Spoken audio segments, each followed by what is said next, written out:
Hey everyone, how you guys doing? Top of the day to you. Welcome to Full Chest. Thanks for tuning in today. If you haven't done so already, kindly subscribe to the channel. Hit the like button. Subscribe. Just hit that. Subscribe. Watch some of the videos. Engage with me. Let's have these discussions. So, if you haven't known, Nigeria has been on the news recently for good stuff, for not so great stuff, but again, interesting things to talk about the Nigerian society and about a military dictator who just wrote a book. That's kind of the news. You're going to want to stick around for this. So a military dictator writes a book, confesses about various things, coup d'etats, annulment of elections and things like that. And he's being celebrated by his fellow politicians and also other prominent people within the country without any question. Why is that? Let's find out.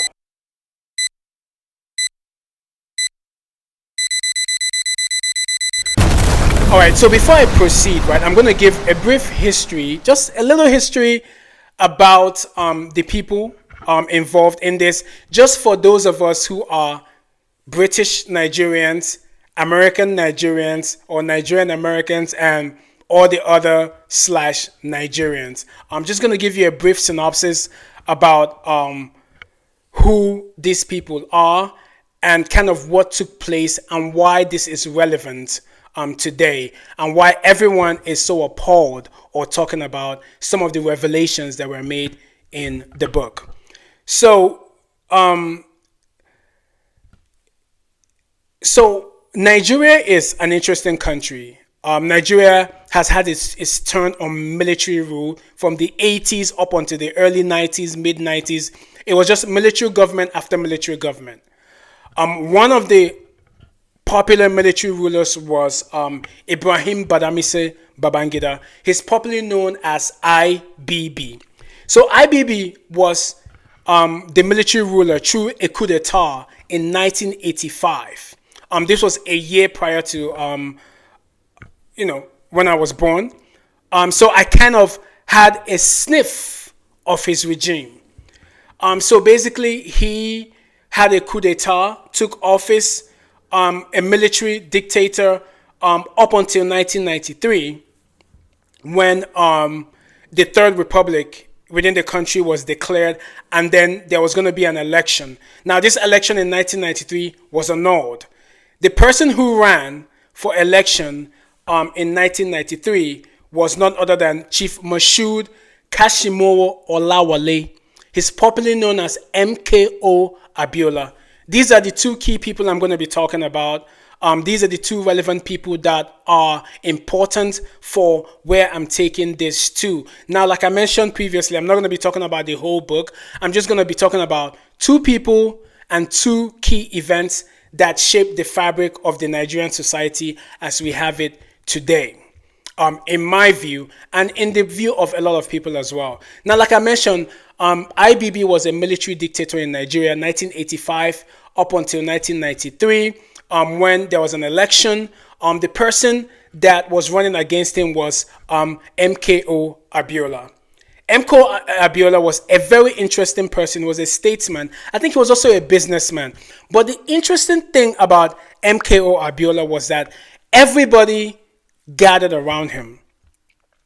Now, the geopolitics within the context of Nigeria, Nigeria is a very divided nation, both culturally, which is one of the problems it has. There are so many tribes. There's about almost 500 languages spoken in that country.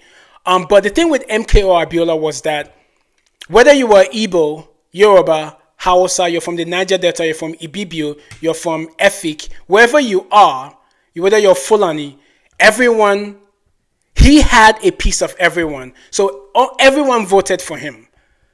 Like, everyone supported him. He had the support of the nation, which reminds me of someone who ran for presidency just recently. He wasn't like the typical politician. He was a statesman. He was a businessman, so to speak. But he knew what he was doing. He knew what he was talking about, and therefore gathered the support of the populace. Now, MK Abiola won for this election in 1993, June 12th of 1993, and the elections were annulled. Annulled meaning that he was not the president. He tried to force himself to declare himself as the president. However, he was detained and he died in detention. Now, in this book written by IBB, he indicates that, or there is, they infer to the fact that these elections, there was nothing. Now, election is annulled because maybe there's corruption or there was mispractice or the ballots were not counted properly or something. Something happens or something ill will cause an election to be annulled. However, in this case, the election was magically annulled. But now, IBB has indicated in his book that there was actually nothing wrong, that the elections were annulled basically so that he can continue his rule. Well, this is not really news because 10 years ago, it was said by one of the top persons, I believe, in the Nigerian Election Commission, then, now INEC, I think Mr. Humphrey Mosu, in an interview back about 10 years ago, he talked about the fact that the reason why that election was annulled because, one, the leaders or the military leaders didn't want MK Abiola to be the president. And I think one of the major reasons is because he had a lot of support of the Igbos. Now, this brings me to another thing I want to talk about, which is that in 1993 or within this time, there was something called Oso Abiola. Now, I was young during this time, but I remember it because of this as Oso Abiola. Oso in the Igbo language means run. Within that time, Igbo people who did business in Western Nigeria were ran from the west back to the east because they were brutally targeted because of their support of Abiola, which is kind of the order of the day in Nigeria. Whenever the Igbos back somebody up or whenever they're behind someone, there's always a conspiracy to tarnish it. But if you really look at it, their decisions, the Igbos, their decisions and whoever they support is always the right person to rule Nigeria. But for some reason, internally and externally, they don't want Nigeria to bloom or blossom to the country that is meant to be. Now, back to the thing. So in 1993, this Oso Abiola took place.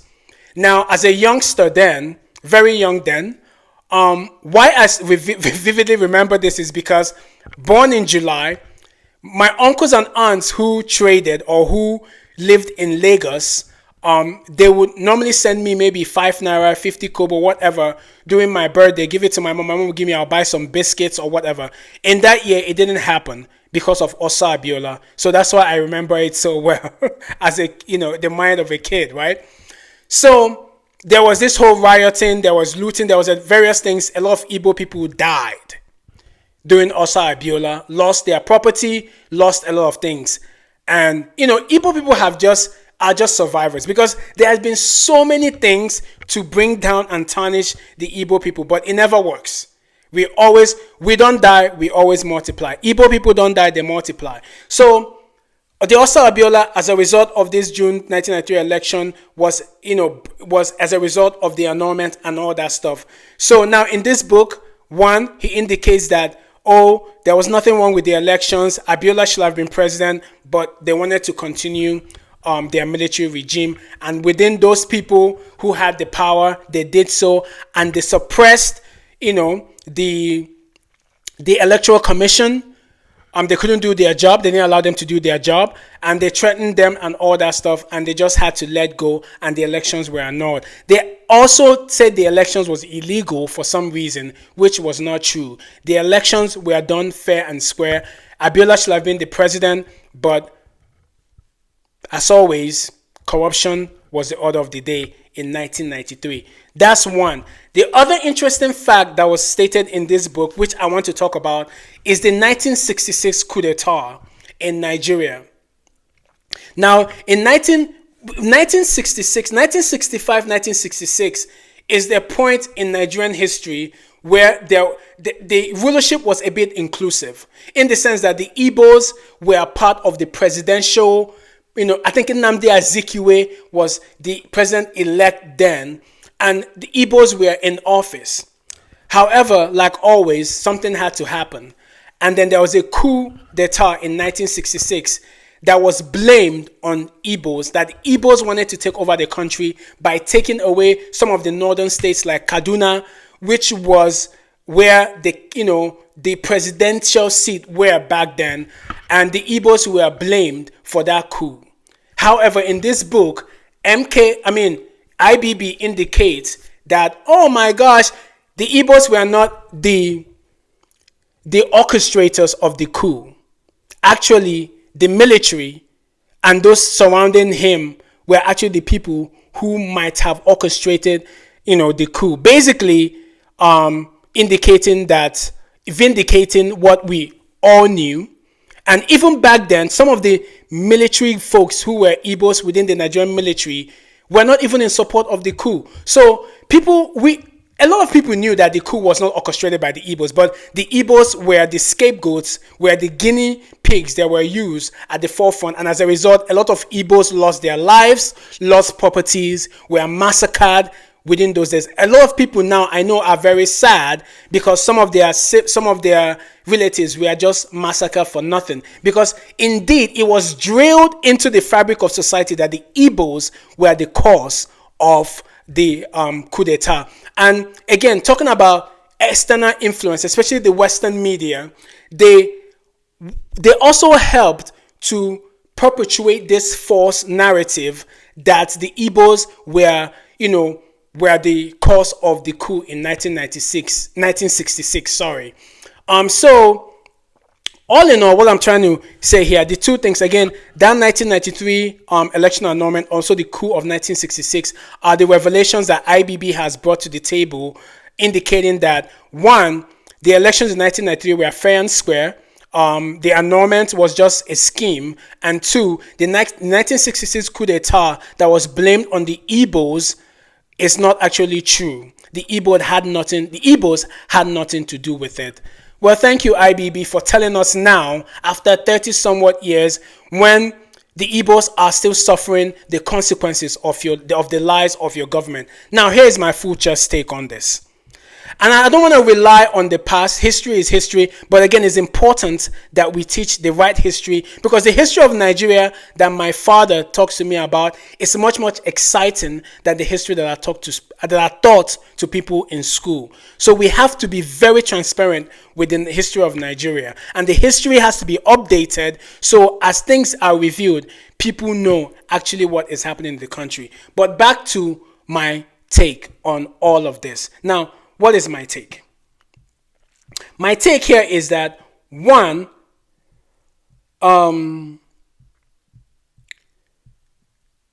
corruption is always the order of the day in Nigerian politics. We know that.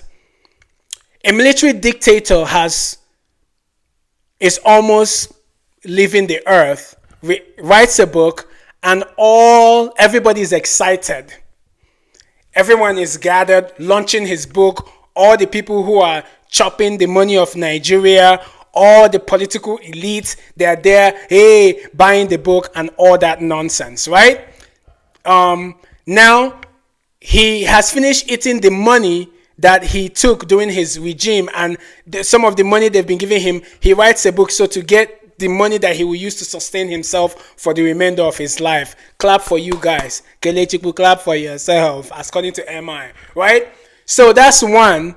We are celebrating nonsense, actually, because most of the things we knew. But again, it's good to hear from the horse's mouth. So now it's no longer conspiracy theory. Another thing is that, one question I have, are Igbos really the problem of Nigeria? Are Igbos really the problem, or are Igbos the solution? This is one thing I will say, and I'm going to say this with my full chest. Until there is an Igbo president on that seat in Nigeria, Nigeria will never realize its full potential. Because the mind of an Igbo man or woman is for greatness, is to make everyone great, is to share. The Igbo's ideology is an ideology of, if I'm up, I bring the next person, I bring the family, I bring this person if I have money. And that is what they will do if they get on that presidential seat, is that they will bring Nigeria up. But because internal and external forces don't want Nigeria to be great, they keep suppressing it. The last election, there was Peter Obi. He almost got there, but no, it was somebody else's turn. So until there is a change in the rulership of that, the rulership of or the presidency comes to the east or the southwest. It got close through Jonathan Goodluck, but it has gone back to its owners, so to speak, right? The people that are taking turns to rule the government, the country, until there is the realization that there needs to be a change. Nigeria will not realize its fullest potential. Another thing I want to talk about is that what are the next steps now that we know that Nigeria was not involved or was not the perpetrators of this coup d'etat that was blamed on them? What are the next steps? I've heard of reparations. Me myself, I'm not like a huge fan of reparations because those things, they never come to fruition, right? People talk about it. Oh, we're gonna give reparations. What I would say is that I think that the stigma that the Igbos have carried within the Nigerian society, it needs to come to an end. There needs to be vindication. And this has to be done even by the higher officials. They need to apologize to the people. They need to give Igbo people the right seat in the country. Igbos carry the name of Nigeria a lot. They need to be given a seat. This stigma needs to stop. Of every time someone of Igbo background comes for election, there's always, oh, he might start a coup again. Well, we now know that it wasn't the Igbos in the first place. So therefore, there needs to be the eradication of this stigma and to give Igbo people an equal playing field in the country. Give them a seat. Invite them to the table and see what would happen. And like I mentioned before, the history of Nigeria is interesting and it needs to be taught well, unapologetically, transparently, without any filters. Until Nigeria begins, and I'm happy that there's this, we're in the age where people are beginning to tell all. There are still other presidents who need to come out. Gowon is one. He will need to come and say things about their regime and things that were hidden and things that were not brought to the light of day. But until then, we'll still be having these discussions. Again, these are interesting discussions. If you haven't subscribed to the channel yet, kindly subscribe to the channel. And until next time, this is Full Chest. Peace.